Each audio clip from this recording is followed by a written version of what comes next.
Mère, que faisait mon père? Il était voleur. Alors je le dépasserai. Dans un village lointain vivait un homme fort que tout le monde craignait. C'était un grand voleur. Il dérobait les gens, et dès que quelqu'un osait se plaindre, il le frappait. Même lorsqu'on se plaignait auprès du roi, il battait ce dernier sans hésiter. Il vivait dans une petite maison d'apparence pauvre avec sa femme.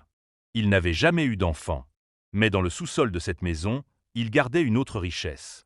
De l'or, de l'argent et de nombreux biens qu'il avait volés au fil des années. Il resta ainsi toute sa vie avec sa femme, sans enfant, jusqu'à l'âge de 86 ans, où sa femme tomba enfin enceinte. Mais lui tomba malade.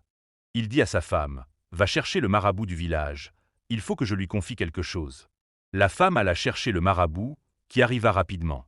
L'homme, allongé et mourant, lui confia sa femme et son enfant à naître. Il dit, « Si c'est une fille, protège-les. Si c'est un garçon, protège-les aussi.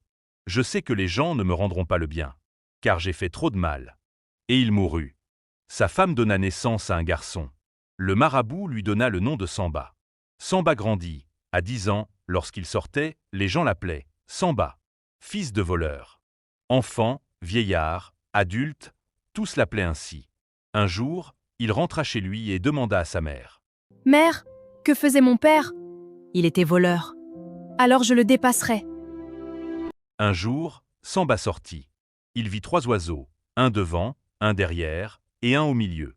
Avec discrétion, il prit celui du milieu, sans que les autres oiseaux ne s'en aperçoivent. Samba, mère, j'ai volé un oiseau, sans qu'aucun autre oiseau ne le sache. La mère, tu as volé, certes, mais tu n'as pas dépassé ton père. Tu ne pourras jamais devenir un voleur comme lui. Samba, contrarié, baissa légèrement les yeux. Samba, oui, mère. Un autre jour, il partit dans une plaine où vivaient des gazelles. Il vit des gazelles tourner dans toutes les directions. Et au centre, une gazelle qui allaitait son petit. Avec discrétion, il recueillit du lait dans une calebasse. Et prit le petit de la gazelle sans être vu. « Mère, voici du lait. Nous pourrons le boire. Et nous aurons aussi de la viande. » La mère, tu as volé une deuxième fois. Mais tu n'as toujours pas dépassé ton père. La mère, ton père a déjà assez volé. Il a pris de l'or, de l'argent, suffisamment pour que nous vivions toute notre vie sans rien demander à personne, sans même lever le petit doigt.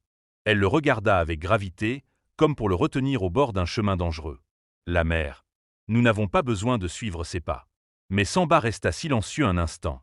Puis, avec un calme troublant et une détermination qui ne laissait place à aucun doute, il dit, « Moi, je le dépasserai. Mais une question demeure. A-t-il réellement dépassé son père ?